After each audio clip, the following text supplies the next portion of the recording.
Talk up, yeah. Welcome to Detroit, the Motor City streets, where the legends rise and the heartbeats meet. Podcast spinning tales of the 313. All right, ladies and gentlemen, boys and girls, children of all ages, I'd like to welcome you to the first annual Fan Forum Free Agency Show. Dig it. With me tonight is the almighty guru himself, Mel Kiper. Sorry to disappoint or excite, depending on how you feel about Kuiper. But I did a little research, not draft research yet, but like Mark said, free agent research. I want to talk about, today's like the unofficial start. What do they call this? The tampering period Legal of free tampering. agency? Legal tampering, right. Legal tampering. So I suppose all of the news that broke across the league today is all like deal in principle, but they're pretty set in stone. We know what's happening. Big moves around the league, man, and decent move I think today by the Lions. So where do you want to start, Mark? We got some stuff to cover. Well, I guess we should start by recapping some of the big moves that we've seen out here. I didn't expect a lot of these particular moves, and I'm going to tell you the first one that really still blows my mind is the DK Metcalf trade to Pittsburgh. A very un-Mike Tomlin thing to do. You've got two wide receivers that are both very outspoken, want the ball, and you have no quarterback. So that one really just blows my mind, especially when your potential quarterback, Justin Fields, gets signed by the Jets. Yeah. It didn't surprise me that when a player like DK became available, that good teams were interested. I don't feel that it's necessarily like an Mike Tomlin thing to do, but it more or less seems like something that DK wouldn't have wanted to happen. I don't know. He said he wanted out. I don't know if he had no trade clauses or whatever, but to go somewhere without a QB that focuses on the run, plays outside in the cold. Yeah. It just doesn't seem like a recipe for success. But with that being said, DK in his down years is still a wide receiver one, a flex wide receiver one. Absolutely. And they lock him up to an extension. So, I mean, what you're talking about lines up to some nice collusion and how to piss a wide receiver off and trade him somewhere he doesn't want to go. But right. they locked him up to a contract extension, worth over 100 million, 105. Money talks. I mean, Myles Garrett, there you go. Let's talk about that. Myles Garrett, man, money fucking talks, right? $40 million a year, I would play for the Browns too. I mean, it's hysterical if you're the Browns organization, but we can say that every year. I mean, I really don't understand why the Browns would even want to do that. It's Browns doing Brown stuff, because to get him under contract wouldn't have been a bad idea for the Browns necessarily, but to reset the table and set the market for the end all but guarantees you're not going to be able to trade the guy. So that's like, it goes back to money talks. Garrett's like, fuck you, Browns, and Browns are like, no, you're staying. And they ultimately had to buy him. They had to buy it. Let's be clear. I would play for the Browns for $400,000 a year.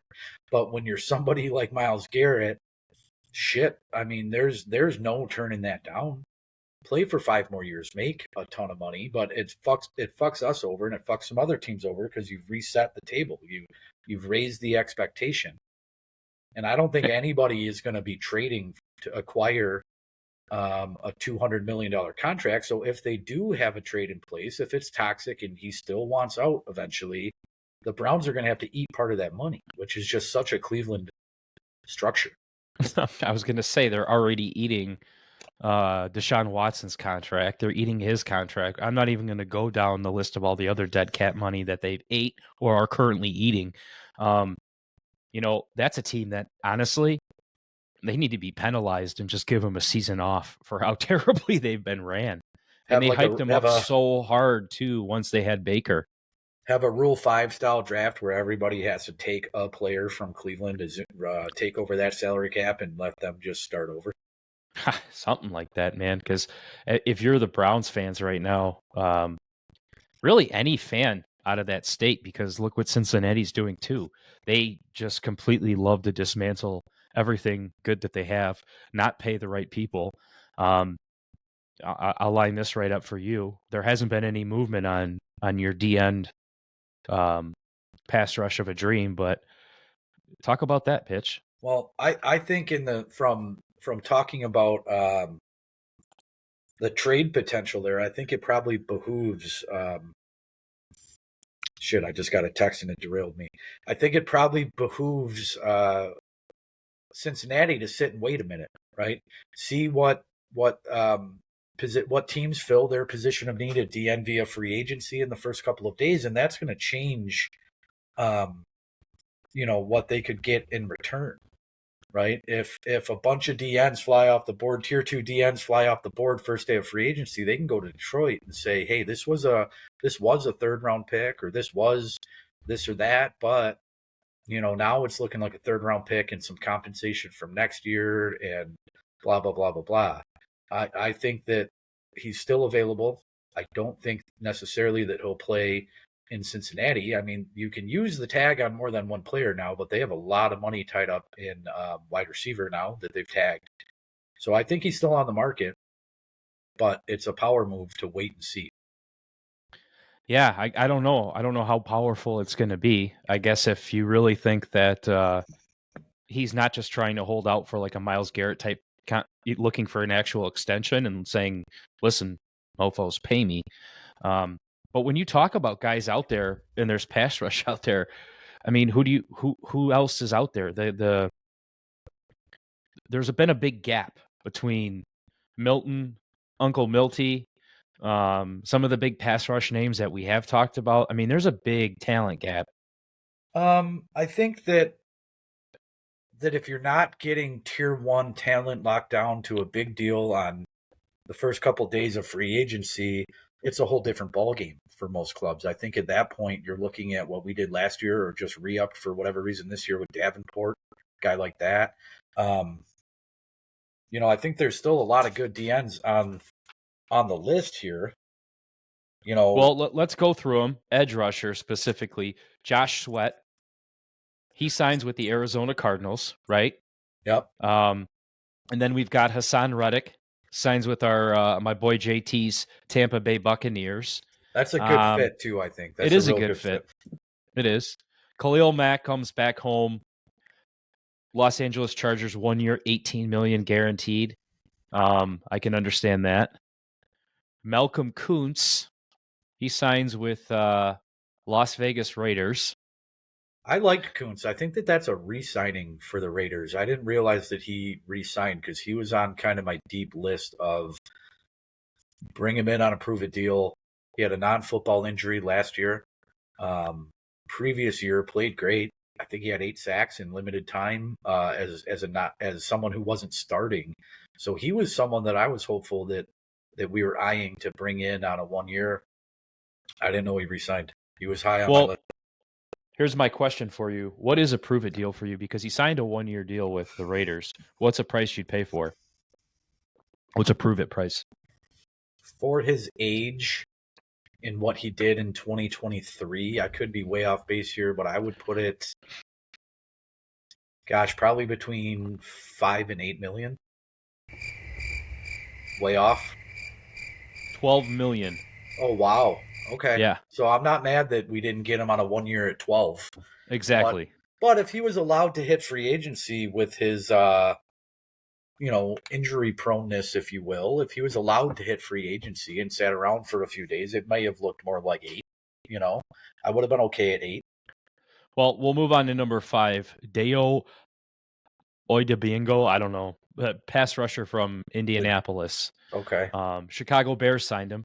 3 years, $48 million with $32 million guaranteed. Okay. Now I'll skip the availables, and now there's the gap I'm talking about, right? So now we're down into the names more than the production. Your Chase Youngs, your DeMarcus Lawrences, your Joey Bosa's, Dante Fowler's, older. Again, you're paying a little bit more for the name. And now we're going back to kind of where we were with Marcus Davenport. They got him ranked 14th. We locked him up and Wayne, let me explain this. Like a $5 million deal, which is really like $1 million, right? So that's a prove it deal to me, like you said, right? That's a deal where I'm cool with throwing those contracts out because they wash away. He's coming in again on back-to-back prove-it deals. He flashed, just like some other available free agents had issues with injury. He flashed.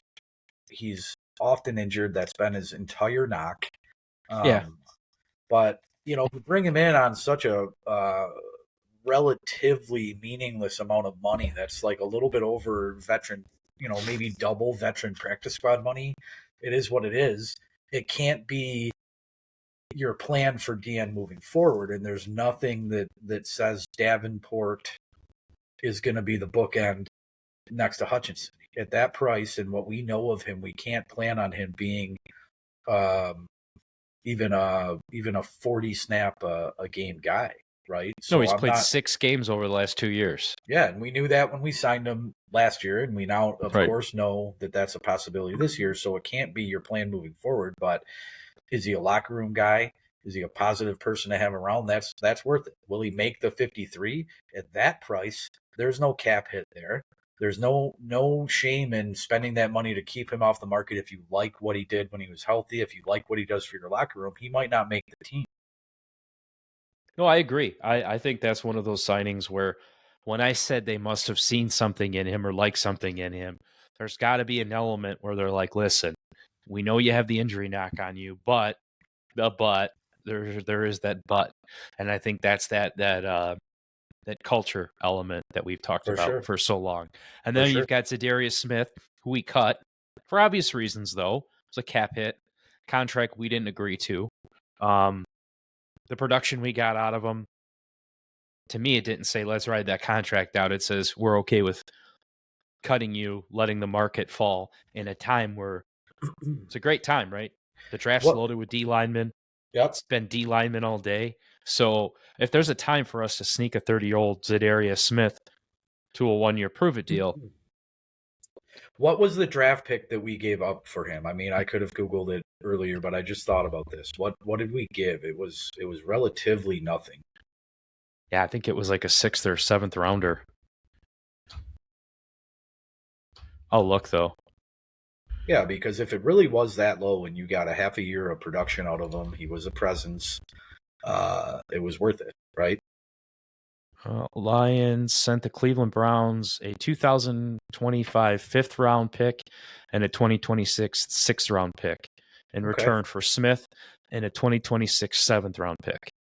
Okay, so that going back to like cap math, the 7th, probably isn't worth much, but it defrays the value. I'm not mad about that, and I do have here in my notes about available DNs that it's all depending on what happens in the first few days. After 4 days or so, these guys get antsy. I'm not saying that it's likely, but it's possible that nobody wants to pay him what he thinks he should make, and he's familiar with the city, the culture, he likes the locker room, and he comes back cheaper than it would have been to ride out that contract. I mean, anything's possible at this point in time. Well, so who would you rather have on that DN side? Would you rather bring Zadarius Smith back cheap at 30 years old, or do you want to look at someone who's a little bit younger, like a Chase Young, who's 26? I still don't get the fall off from him because he's such a beast. He's such a monster. He had so much hype coming out from Ohio State. Is that somebody you'd rather pay the money to, knowing he might stay healthy? It's all speculative. He stayed healthy last year. He played in all 17 games last year. He didn't have a single start. So that look at him, he's healthy, is a little skewed. He's on the field. He stayed healthy, but I don't know how many snaps he had compared to a top tier DN, but he didn't start a single game. And I feel like you can't really answer that. I mean, it all depends on the strategy and the plan, and I have faith that they have a strategy and they have a plan.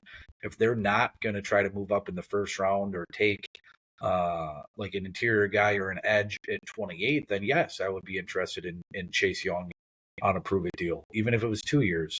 But if they have a plan, then they don't need to get antsy and just start throwing money around. That's not what this regime does, and we're still having to try to save a little bit of money for the inevitable extension of Hutchinson, right? Inevitable, yes. And you talk about throwing money around. A lot of money got thrown around. Milton Williams got $100 million, right? I mean, Yep. D tackle had a great year playing for the Philadelphia Eagles. But then there's a fall off, my man, with what's out there for D tackle. I mean, Levi Anzaruke, not any knock against him. He's the third available best D tackle. So that tells me there's real no rush to go out there, to your credit, and start paying these guys money when you can see how things fall. Jonathan Allen, 30, old. Jonathan Allen is someone that I would be ecstatic about on the right deal. On the right deal, correct. But like you said, that's not a day one, a day two deal, because is that your heart medication? No, I can't turn my ringer off with all the family stuff I have going on, but it's just BS text. I'm just glad it's not. Again, we here at the Fan Forum Podcast care about your health. We want to make sure while Tracy's out of town, you're not missing any pills. You're not walking to the mailbox slipping and falling. Yeah, I don't need you out there with your robe wide open, showing the neighbors what they're missing. Nobody does. All right, back to business. So I just look at it, and I agree with you, Hitch. I think you're right. And to your credit, Brad Holmes went out there and threw his money at a position that I've been clamoring about as corner. Yep. Now we lose Carlton Davis to the Patriots, which is fine. He's not somebody that I thought it was a must-have, a must-keep. We get DJ Reed, which is an upgrade. The ranking on him, I mean, I can let you elaborate a little bit more since I've been jammering, but go for it. I think that's a huge upgrade, and we're paying him a little bit less guaranteed money. That's the thing that I'm looking at. I'm looking at his overall production. Two or three teams over 7 years, and he seemed to have really found a home with the Jets. He's playing opposite of Sauce. He's a little guy, 5'9". I didn't know he was that little. I didn't either. Comparatively to NFL cornerbacks, you start getting real picky about inches here. And if you're talking about your average NFL corner being like 6 foot, 5'11", for a while there wasn't a corner in the league over 6 foot. So 5'9" is not a big deterrent to me with what this guy has been able to put on tape. Everything gets a little bit easier, right, playing next to a guy like Sauce, but he is, let's see, where is he? 87.1 QB rating against. Very, very doable. I like that number. Yep. One thing that concerns me up front is 31% of snaps last year played in man. 45th overall amongst corners in the league. And for a little juxtaposition here, Terry Arnold played like 46.2% of snaps in man. So if all indications are correct, we're going to be asking him to play a little bit more man than we had hoped for. Across from Sauce, there was no denying that he was number 2. But I think here, hopefully, it'll be 1A, 1B. We have the safety play out of the deep backfield that they get creative with or have been able to get creative with. So I don't think we're going to rely on him on an island like we did with Davis, because that's not how he's built. He's not a turnover machine, but he had like the last 2 years, I think he had 11 and then 12 passes defended. He's just a guy that knows how to cover and where to be where he needs to be. And then you take the money into account. I think off the top of my head, Davis the third here signed with the Pats, 3 years, $20 million a year for what, $60 million total? Yeah. And we don't know the nuances of all of these contracts, but then you get I want to say it was like 36, 37 million guaranteed. Sure. Close to 40 million guaranteed. So you get a guy like Reed in here that's a very comparable guy statistically, but different. He's not the turnover factor that no, they call him a prototypical number 2 corner. Yeah. But when you look at the money, We Yeah, just said yeah. we just said that we got a lot of restructuring to do, and I think where our heads are at now, we're both thinking that there might be another noteworthy free agent coming in. You look at the money, and that's a big deciding factor. What are you going to get from Carlton Davis for 60 that you're not going to get from him for 48? Right? Speaking of that, I got Ian Rappaport texting me right now. Fuck I that want guy. to see what he has to say. He's right 50% of the time, man. Former Broncos running back Javonte Williams is signing a 1-year, $3 million deal with the Cowboys. Whoop did he do? Who cares about the freaking Cowboys? You know what's interesting with that though? Looking at all of the list of best available free agents that I've been looking at all day, um, I really thought that Najee Harris was kind of a no brainer to go there, be the bell cow, fill the role they like to run. Um, so maybe Dallas is going to have to get creative. Maybe re-sign Dowdell or look in another direction because I think everyone thought he was going to go to Dallas. How are the Eagles flipping Kenny Pickett to the Browns for a 5th-round draft pick and some schlub? Because it's the Like, Browns. only the Eagles and the Browns, they want to take on Kenny Pickett. Oh, my Lord. It's the Browns. My Lord. Good for the Eagles. Dorian Thompson Robinson in a 5th-round pick, originally from the Lions. Huh. We have picks scattered all across this league because of what we've done, what Brad has done in the draft the last 3 years. I love it. Oh, absolutely. And you know he's going to continue to do that with picks that he continues to acquire. All right, so Ian's useless.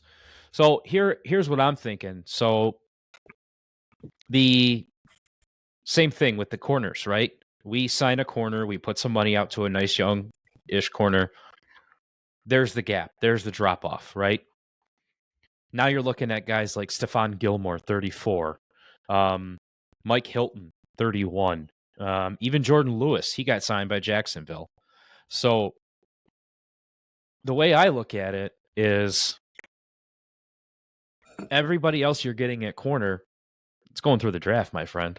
I think so. And we can't discount the idea that we still have serviceable corners on this roster.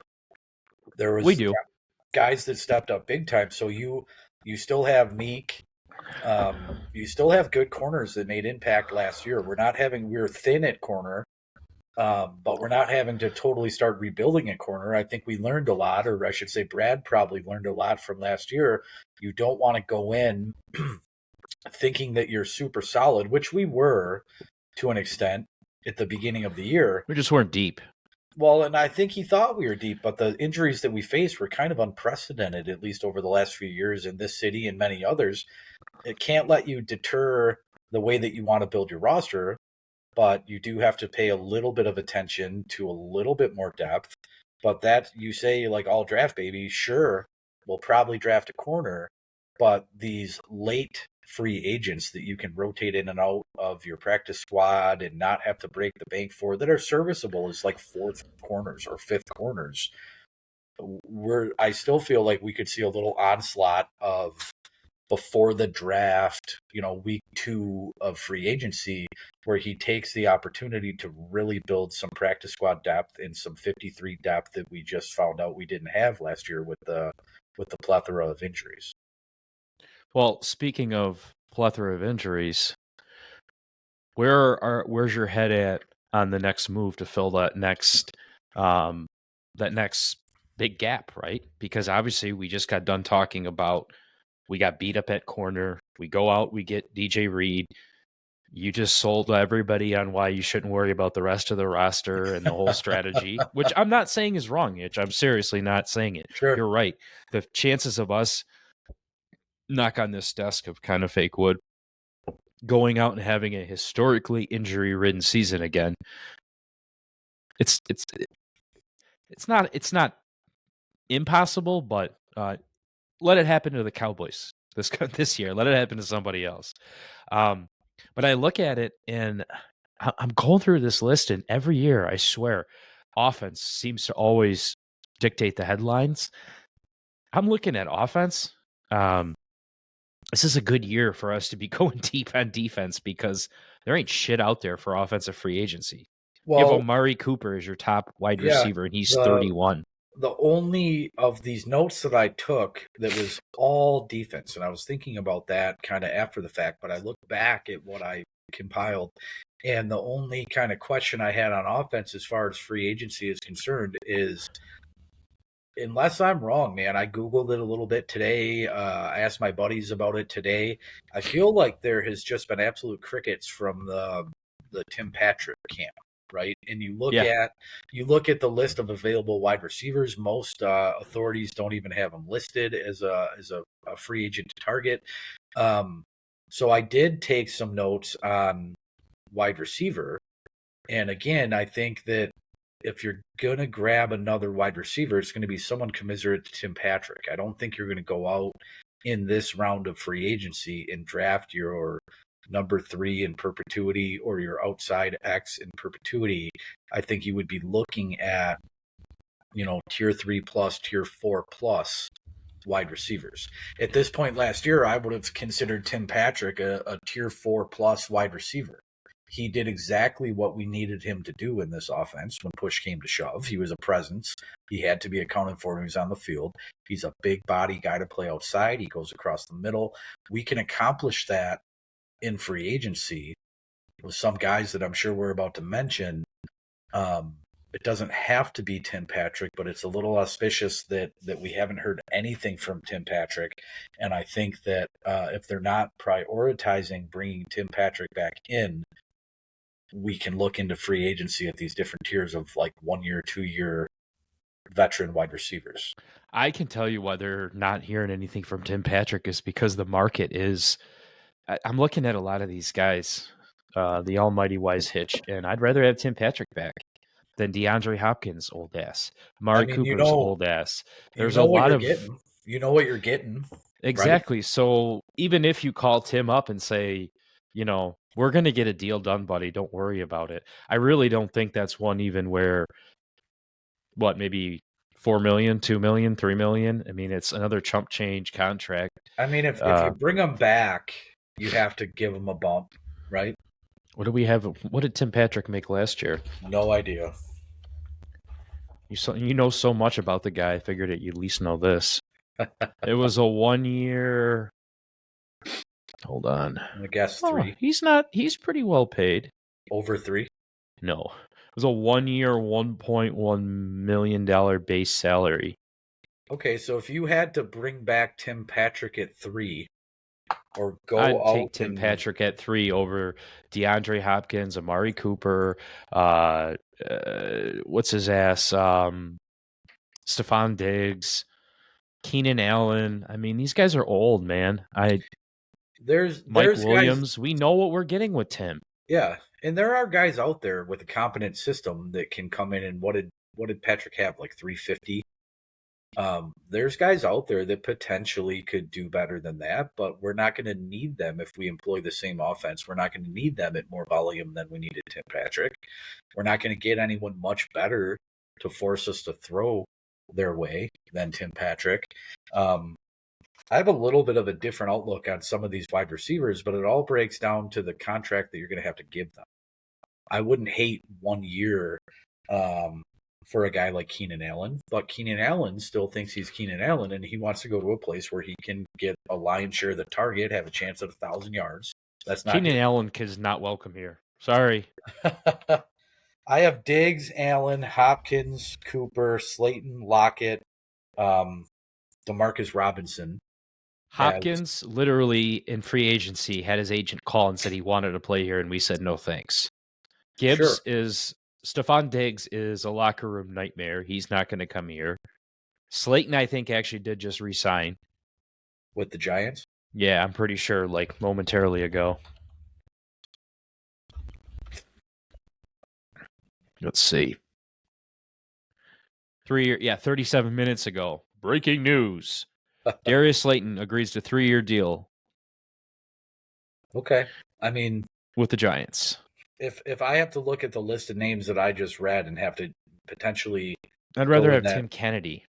Go in that direction. Tom Kennedy's fine. Or Tom Kennedy, sorry. Tom Kennedy's fine. Tom Kennedy can play special teams. Tom Kennedy's never, for whatever reason, going to be a consistently Tom Kennedy's your 53-man best friend. guy. Why don't you just tell everybody out there that you guys have known each other for a really long time? God, I wish I might have gone to more Lions games if I did, but I'm looking at like I would be very pleased with a guy like Amari Cooper.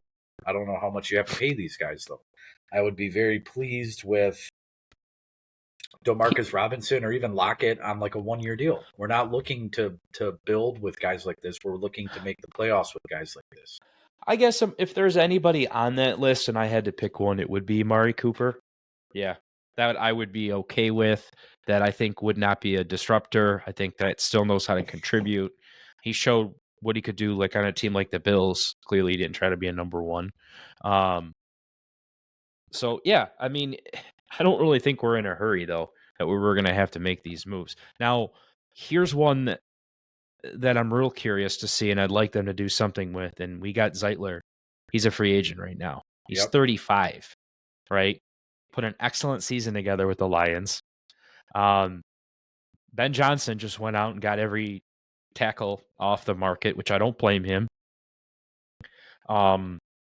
Is this one where you're going to go against what you just said and say maybe we do have to get into the market a little quicker on tackles? Or is this No. another one where you think we sit back and go, let's just see what happens on day one and day two?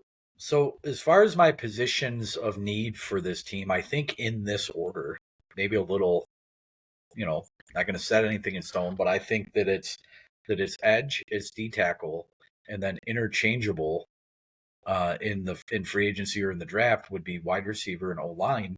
And in my notes, I have O line overall, but I place an emphasis on inside O line. Well, let's take a deep dive into these notes there, brother, because I'm clearly on the same wavelength as you. Yeah. So I want to hear about what do you think with the O line?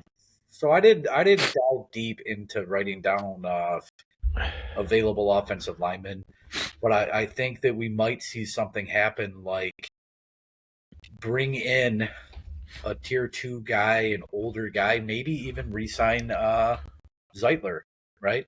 Don't break the bank, bring in somebody that can play in our system, and then draft an offensive lineman. Would you be surprised at all if they drafted an offensive line in the top 62 picks? No, I would not be surprised. Top 62 picks? I should say 64 picks in the top 2 rounds. I would top not 2 rounds, I wouldn't surprise me one bit. Right. Not at all. Wouldn't surprise me. Nope. Not at all. So I think we're on the same page as far as positions of need. We might organize them a little bit differently or place an emphasis on a different position over another. But, we have an offensive line that is more than suitable, probably the second or third best offensive line in the league. All you have to do, especially if you're going to draft a guy, all you have to do is plug in said free agent to be named later in the Zeitler spot. Draft a guy that can play guard tackle. Draft a guy that can play center guard. Develop them under a player to be named later. I think we're in a good position where that comes in, but I think we will add help on the line, probably, or I would hope the interior. Well, here's a name that kind of just runs across my screen as you're talking about this right now. Micah Beacon from Philadelphia Eagles. He's a guard, 26 years old. They're calling him a wonderful success story. Of course, they say he hit the market as an injury-prone offensive tackle. Eagles signed him to $2.75 to play guard. He thrives next to Lane Johnson, who wouldn't. He's taken a leadership role on the team. His 6% pressure rate allowed ranked 55 among guards. He's got a little bit of a leg injury, but he's 26. Kind of maybe fits the mold. Bring in a 26-year-old that you don't have to give big-time Pro Bowl starter money. Exactly. A 26-year-old coming off of a great season, albeit maybe injury-prone. I don't know much about the guy, but go ahead. That word injury-prone, I think, gets used a lot now too. So, well, there's an injury statistically on every play. What you have to think about is it the Achilles? Is it back-to-back MCLs? Is it the Liz Frank? Is it a tricep? And those injury concerns is it an Anne Frank? Right. Those injury concerns are different based on each position group. But if you can bring in like a Ricky Williams, pulls an Anne Frank, just disappears. Just goes off in his wedding dress to cry, Yeah. smoke weed and cry. Turns out he was just ahead of his time. Sure. Well, I think what we're seeing here in playing out early with only a couple of big moves to talk about, I think we're seeing the Lions do what they've done for 3 past years. They're poising themselves to be able to take the best available. And back to like Davenport, bring him in, can't hurt, relatively no money, no cap implication to speak of if you let him go. Are we doing that to throw off some unseasoned GMs to say, well, they did bring back Davenport and they had confidence because they let go of Smith and they still have what's his name that shined last year, the former number 2 pick. I keep drawing blanks. But are they doing this better than shooting them? Right? Are they doing this to throw it off? Is it a guy that could be on the practice squad? Is it a guy that might not make your team, but they've proven to be so apt at drafting that we don't know exactly what they're doing, but I think we all have faith that they have a plan. You know me, I'm a big I don't even want to say, stop using the word conspiracy and say a big picture guy, right? Sure. So Brad Holmes is the same way, and that's exactly what you're describing. We said this in the beginning of the season, but the art and the beauty of the Lions is the simplicity. As much as you and I and all the other fans want them to stray away from it, we keep getting reminded again today of what they did and how they do it. That yeah, there's probably going to be something up. And when I see that meme of Brad's eyes glowing with his villain shirt, hard for me to deny it's true. I'm still hung up on Pasquale. I was trying to look up. Josh Pasquale? Yeah, you can't discount the serviceable guys on this roster. It's hard to look at the production that Aiden Hutchinson is producing and be okay with 3 other guys combining for 9 or 10 sacks on the year. But there's more than one way to crack this nut, right? We don't have to go out and let's say we're going to extend Hutchinson. I think everyone thinks, given the opportunity, we're going to extend Hutchinson. You can't get hung up on having that perfect bookend piece next to Hutchinson unless you draft him, because eventually you're going to have to pay both of those guys. And this is a regime that's on record saying we are being careful to not fall in love with the players that we have. It's a big picture way to look at it. The world is ours. This is our breaking news. The Denver Broncos are signing former 49ers linebacker Dre Greenlaw. As we're talking about defense and the market being set. Probably the top linebacker in the class, right? But that is the top linebacker in the class. So now these top tier, as you've said, oh wise one, these top tier guys are now falling off. We're not the ones setting them. Oh shit. Chargers are pursuing Najee Harris. There you go. We just talked about another name into the universe. Yep. Now, getting back to linebacker and what did you just say, Greenlaw? Yeah.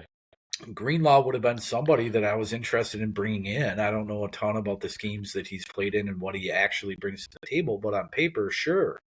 But we haven't talked about the fact that they extended Barnes.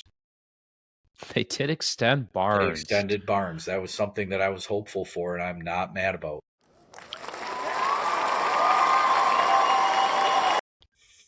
I had a nice press conference too. I thought he was ear to ear. I mean, was it a $44.5 million contract?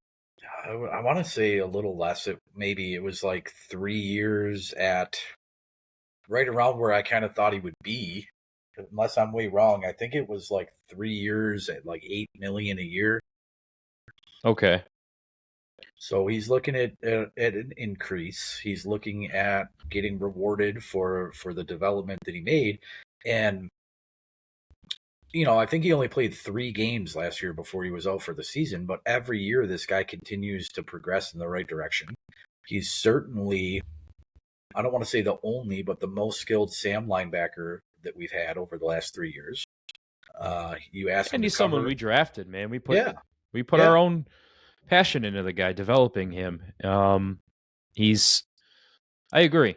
Well You ask, deserved. you ask him to cover, he can cover. You ask him to be the rover or play in zone, he can do that. You ask him to come up and pass rush, he can do that too. He I hope that he stays healthy, and if he does, I think that he will far outplay the money that we had to pay him this year.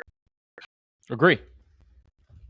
I'm Especially happy. when the cap keeps going up and those guaranteed numbers keep going up. You're right. Next year, his contract is going to be shrunken down.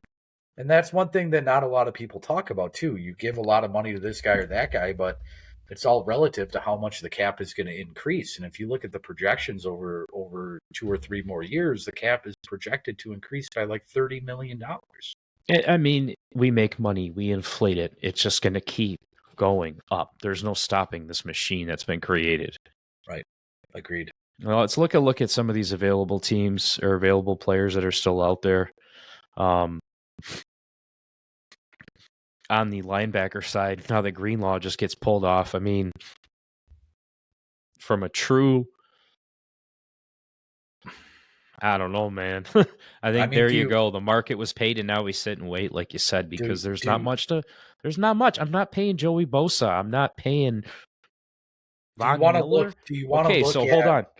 We got some fan forum comments. Let's hear them. So as we're saying this, Sean Heron just posted, who I respect his opinion. He's always got solid posts and comments. Von Miller on a 1-year deal. Von Miller is a D-end at this stage in his career.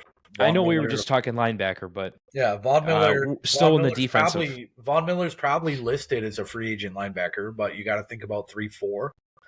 You got to think about the defensive schemes that he's thrived in over the years. He's a year older. I mean, would I be mad if they got a steal of a deal on a guy like Von Miller? No. But I don't think he fits. I think he's still, talk about name recognition, I think he's still going to get paid for just being Von Miller, right? A guy, honestly, man, I love the engagement, but a guy like Von Miller is a guy that I would avoid because you're going to have to overpay him. And you're going to be playing him out of position. Worth an opinion. Yeah, I respect the opinion. I applaud the engagement, but it's a guy that I don't want to give the money to. He's going to command money and not necessarily fit into this defense. And I think this is why you and I, we've got this outlet to get all these names out of our head and think about it. But think about how many times you're on your way home from work and you're waiting for them to make something and you want a name. You want a name to pop up and you're just hoping. So you're just thinking. I mean, that's where my head would be at because, again, some of these guys on here are not going to give you peace of mind. Well, and we've all fallen into this Madden trap of like, this guy was good in Denver, this guy was good in Buffalo, bring him in. He's a 90, 92 overall, but if it doesn't fit your system, it doesn't fit your system.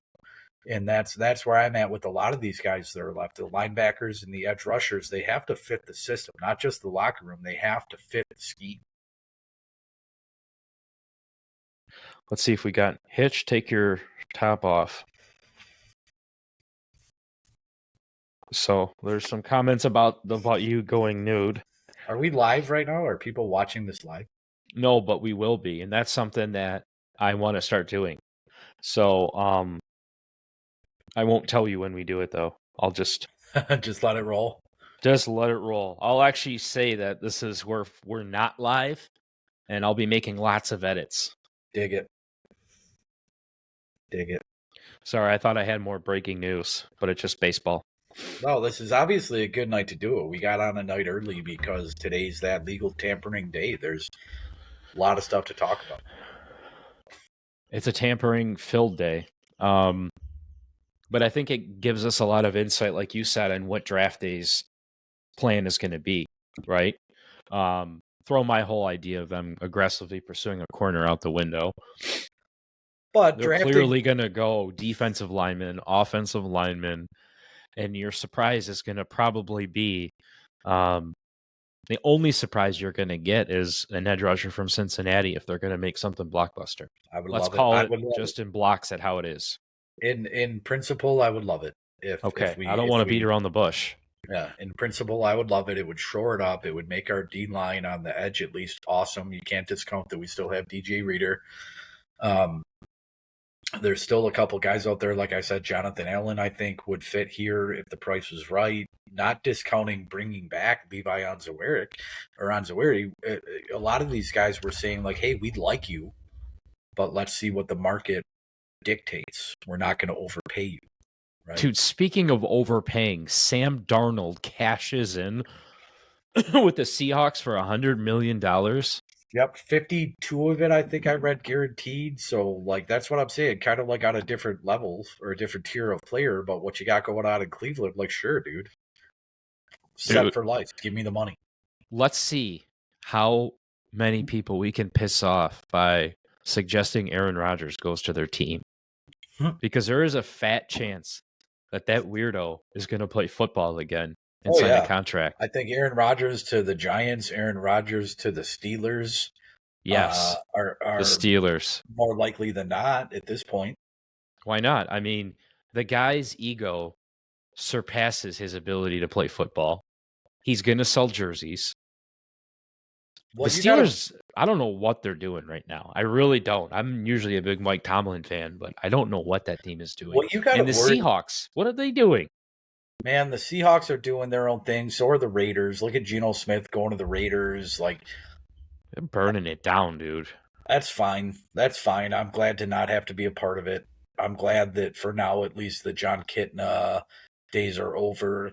You know, it's a luxury to not have to reach into free agency and overspend for those skilled players. And now we're sitting here talking about, is it Tim Patrick or is it Amari Cooper? Even though I think Amari Cooper might be an upgrade, we're not talking about blowing a bunch of dough on Diggs, who's going to be a locker room distraction. We're in a power position for the first time in a long time where we don't really have to worry about skill position.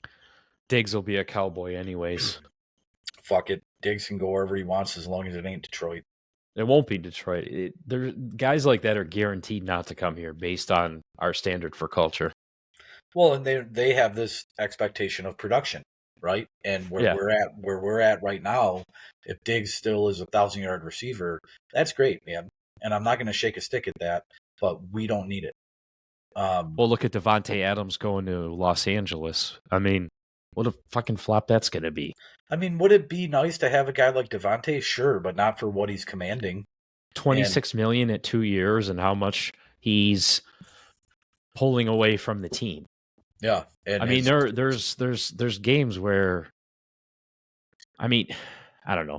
I'm honestly surprised that he didn't wait to see where Rodgers was going to land. I don't think he wants to be tied to that shithead anymore. He jumped right to Matt Stafford out in L.A. and just said, bye-bye. I mean, Rodgers was just his ticket out of a bad environment in Vegas that he wanted nothing to do with. What it is with Rodgers is all these guys have big personalities. All these guys think they're better than they are. All these guys think they're worth more than they are. But with all that being said, Rodgers at one point in time, for a prolonged period of time, was the best quarterback in professional football. But what you have to take on with Rodgers is different than most other big-headed free agents. You're bringing in a whole shitstorm of alternate treatment for injury. You're bringing on this whole shitstorm of a very overt and outward political opinion. That's not something that you're looking for when you're looking at, bombastic wide receivers. You're not thinking about offending your fan base based on politics or alternate treatments to injuries. It's a whole different bag. It's a whole different bag with Rodgers. Tom Brady was just as weird with all his diets and all his treatments, but Tom Brady never made it about him. He was, right. You go back to anybody that played with that guy, and everybody loved playing with Tom. I'm sure Aaron, when he was in his prime and he was dishing them out, the sidearm, all that stuff, and It was probably pretty easy to play with, but the guy wishes he was Tom Brady. The guy wishes somebody said, "We're holding you the team. We want you to be the brain of the organization. We want you to be bigger than the team." I mean, that's just who he is, and that's not a problem. That's fine. But you're 40 years old. You're done. You're beat up. You're Yeah, old. You look like you're on. You look like malnourished. He's you kind of you got that like uh cracky look to him. you look for somebody to go on a retirement tour at his age, kind of like Favre did, right? And Yeah, we now know about Favre a lot of things that really suck, but he whipped um, his wiener out. right amongst that and Medicaid fraud and all the other shit. But Yeah. um, I mean, you're looking at him to be quiet, come in, play good football, and that's not what you're getting with Rodgers, and quarterback desperate teams will be looking at Rodgers. Well, and he demands you have Alan Lazard and Randall Cobb, and I Well, I mean think it's. I think that whole like I'm building your team for you, I'm Aaron fucking Rodgers, that's gone. I think that's gone.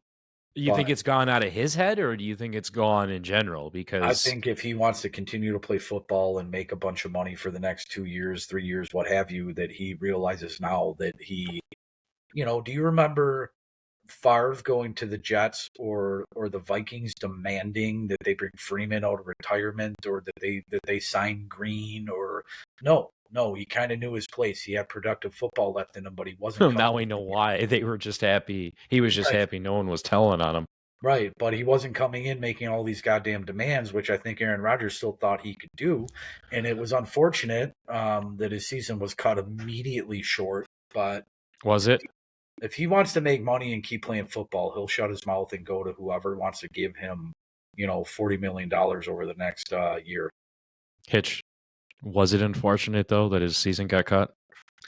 Unfortunate I anytime. laughed hard when he went down. Unfortunate anytime anyone gets hurt, but it couldn't have happened to a better guy at this point. Well, let's talk about real quick Cooper Cup because the Rams are done with him. Um, he announced back in February that they were trading him. They've came out today and said, "Listen, if we can't find someone to trade you, we are cutting you before the official first day of the league begins." I think we've all anticipated that. His name has come up in past episodes, and you guys were saying, well, he's still on the roster, but I think it was widely known that there probably wouldn't be a lucrative trade partner. They told him he was going to walk. Um, Again, it's all about the money. It's all about the money. Would he be a nice fit in this offense? Maybe not the ideal fit, but if you get him at the right price, I'm not going to be mad about it. No, I agree. I agree. And I mean, clearly the right price is you have a contract market or contract value that your current team thinks you're not worth. You tested the market. Nobody traded for you. They clearly don't want to pick up that dollar value. You're like you said, it's inevitable. You're getting cut. So again, I think this is a great opportunity. We go back to your school of thought. We let it settle, and we see what he's asking. Yeah, Because it's a stopgap. A guy like him at his age with his history, he's a stopgap. Is he a Hall of Famer? Probably. Um, can we bring him in here and put him at the X on damn near every down? No, we can't. We tried that with Davenport, didn't work. Surprise, surprise. I mean, are you okay with bringing in a guy like Cup and playing him hard and maybe getting 6 to 8 weeks, 10 weeks out of him, or do you want to bring him in and play him situationally and trust that he's a good vibe in the locker room and try to get the whole year out of him? And then you're looking at numbers like Amari Cooper, like Demarcus Robinson. You're looking at 500-600 yards receiving, a good handful of touchdowns in the right situation. It's all relative to what you want to get out of them, and therein lies how much you're comfortable with paying. well, therein lies my question of when are you going to start your Hendon Hooker trade talk? When are you going to mention the fact that there's quarterback needy teams, and just because the Philadelphia Eagles just peddled off Kenny Pickett to the Browns for a fifth round, who's to say we don't flip Hendon Hooker for another pick this year? I like Hendon Hooker. I'll eat my draft day words. You told me that I would. Um, he's old. He was older when we drafted him, and now this is his third year in the league. I think that there are very few players, not just on the Lions, but in the league, that are safe. If someone came along and made the right offer, whatever that is for you, I'm fine with it. I'm not looking for us to trade him away. I like having him on our team. I think, with a serviceable or better backup, you can't discount what they're doing for you in practice, right? Oh, I don't discredit it one bit, and I think this is the opportune time for us to flip him for something because he is getting older. I mean, we saw what they brought in to back up Jared Goff, and it was Teddy Bridgewater, a former Teddy high school footballer Bridgewater, coach. I believe that Teddy Bridgewater was brought in initially and then yet again to provide confidence to the locker room, to be another guy with a headset on that can help you read defenses. That's something that Hendon Hooker might not bring to the table right now. And if you have the space approaching a playoff game to bring in a player coach style guy that vibes with the locker room, then do it. Fucking do it. How about this? In a I don't. year where Aaron Rodgers, Russell Wilson, and Kirk Cousins are your top 3 quarterbacks that are out there, is this not a time to take a guy like Hendon Hooker, who you can sell up and down, and say, hey, why don't you guys dangle him out here just like they did with Kenny Pickett for a 5th-round pick? Would you rather have a 4th or a 5th-round pick this year or Hendon Hooker? Hendon Hooker. Okay, that's a fair. There's no right or wrong answer. It's No, just, I know. To qualify that, it's a guy that has had 3 years in this system. fair. It's a guy that has had very limited playing time, but looks real good on tape. For what it's worth, has looked good in the preseason. I'm not hearing anybody bitching about him. I'm not hearing him bitching about not playing. I think that it's kind of a little bit of a toss up, honestly, because we don't really know what we have in him because we've never really seen him with any meaningful No, we haven't at regular all. season game tape. But when you look into free agency, if you make a trade for a 4th, a 5th round, whatever pick for him, then you're looking at Gardner Minshew. Then you're looking at, guys like that coming in. I think that there's serviceable backups available every year in free agency, but none of them have 3 years of experience in your system. A system where you just lost your offensive coordinator, a system where you're bringing in a new guy. It's maybe this new guy is going to be better than Johnson, maybe not. Time will tell. But when you have a quarterback that is comfortable in the system, that's valuable. Apparently, the Browns are still looking for a quarterback. The Browns have been looking for a quarterback. That's Otto Grimm or whatever the fuck his name was. The Browns have not been short up a quarterback in my lifetime, in my father's lifetime. Death, taxes, and the Browns looking for a fucking quarterback. Are the inevitable. Yeah.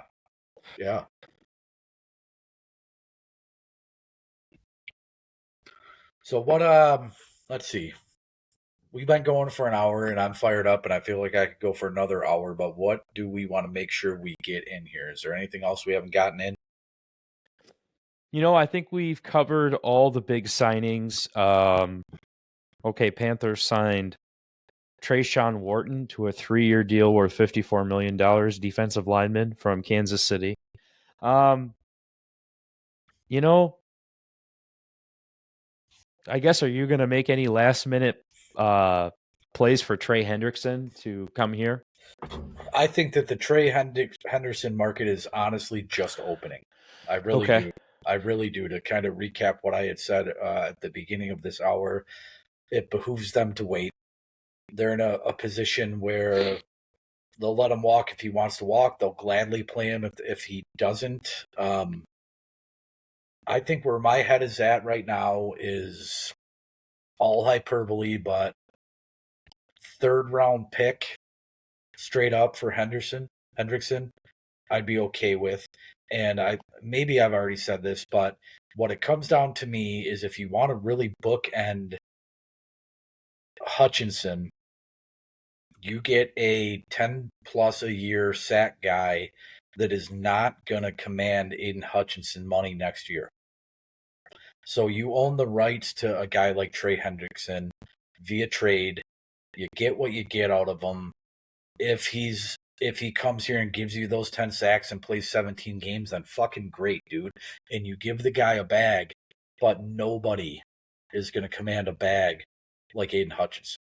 right? So that's the inevitable. I think everyone keeps, well, you know, Wayne was saying earlier, you got to pay Hutch. We know we got to pay Hutch, and the money's made up, and we've got the cap space. We're not bent over well, and let to me do let it, me so let me we're tell gonna you pay that the guy. I think that we're gonna pay the guy. I think he said that he wants to be a career Lion. But there's no immediate pressure to extend him right now. No, With the injury that he had, I mean, do I think that he'll get through the year without getting an extension? I doubt it.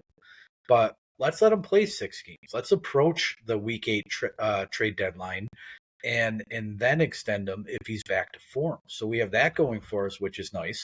And then with your boy in Cleveland and Max Crosby both netting you know on average a little less than 200 million, we have to wrap our head around the idea that there is a cap on what these Detroit Lions at this point in time are willing to pay Aiden Hutchinson. He wants to be here. We want him here. But if before we lock him down, another dude extends and it becomes a $220 million market, we decide to wait. He has a great year. Is there a threshold where you say, okay, no, if we have to pay him 240 a year, like Campbell said, and like Holmes has repeatedly said, we can't fall in love with our players. If he progresses in this way, we would be letting a Hall of Famer walk. But if we want to leave this window open, maybe we won't be in a position next year or 2 years from now to grant a $220 million contract to an edge. This is all unpopular stuff that nobody wants to think about, but nothing is guaranteed. well, and I'm just, you know, trying to look a year out too, and see who next year is going to be commanding these contracts, and is this going to be the year like this year where the market was set heavy on defensive tackles, and I don't really think next year. What I'm trying to say is I think next year's a really good year. Well, we've got the TJ Watt situation. Well, yeah, And and I Daniil mean, Hunter. if we don't lock him down, if we let him play out this year and he has a Pro Bowl year, it would be very tempting to give him 220. But for how long, and how do you defer that, and what does that do to your future cap situation? And I don't think they'll let him walk, and I don't want to see him walk. But if push comes to shove, they might not feel comfortable giving him 220 with an They're injury not going to let concern, him whatever. walk. Well, That's one. let's say he plays 12 games and then has another injury, Well, right? let's say he doesn't get injured. Then maybe we consider giving him 220. There you But go. I think you lock him down early. I don't think that it necessarily hurts us that Cleveland just gave out 200 million, but you have to look at Max Crosby, and that deal is being what set the market. Well, shit. We got more breaking news. I forgot to announce that we will be broadcasting on Saturday. Live, baby. Or Yes. not live, but together. Together. It's a cohesive unit. No, I just wanted to end this because you're right. We've done about an hour. We hit free agency pretty good. There will be more to talk about this week, so we'll cover that on the back end of the week. But yeah, thanks for listening. I want everybody to make sure that if you're still this far along, that you hit the subscribe button. We're up to 91 subscribers now, which is really good. And yeah, just keep continuing to share these posts. Hitch, one day, I hope you'll actually share something on social media. I do the best I can. I'm not beholden to Facebook nowadays, so I try and try and try. But we need people that don't know me and people that don't know you or Wayne. If you're listening to a half hour of this a week, if you really dig this, share it for us. Yeah, seriously, just share it, comment, like it. I think we've been getting some good traction. Go out there and buy our shit. Yep. We got our name on stuff, our faces, well, your face on stuff. My background continues to change each week, so keep up with that. Well, let's call it while we're ahead. We'll get Wayne back on next week. Just like, share, follow, do the thing. We appreciate you. One love, and That's what she said. peace. Deuces.